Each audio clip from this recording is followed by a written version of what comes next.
14 successive times outside the Bank of England, we told you the same old story. They have gone for it. They've raised interest rates, carry on raising interest rates. Now, at last, we can tell you interest rates are on hold. It is a watershed moment for Britain's economy. For years, the cost of borrowing has risen and risen, affecting households and businesses like this technology firm. Now rates are paused. What next? It needs to be taken into context with the bigger picture. Yes, inflation is slightly lower yesterday. Interest rates have been held as a result of that. But I don't think we should forget that inflation is still significantly above the Bank of England's target rate of 2%. So this doesn't feel as though it's the end of the story. Indeed, the next question for the Bank of England is whether interest rates have now peaked and, even more tantalisingly, whether they'll soon come down. We have not had any discussion on the Monetary Policy Committee about reducing rates because that would be very, very premature.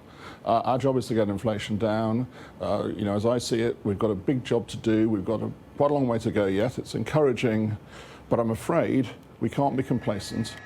For savers, higher rates have been good news, but for borrowers, this has been a tough time. Indeed, some mortgage prisoners, those trapped on expensive deals, are still facing near double-digit rates. Wherever possible, I'm in work trying to earn enough money purely to pay my mortgage now. So I don't have a family life. I don't have the time, the opportunity to spend with my children because I spend my time working to generate enough income to keep our family home.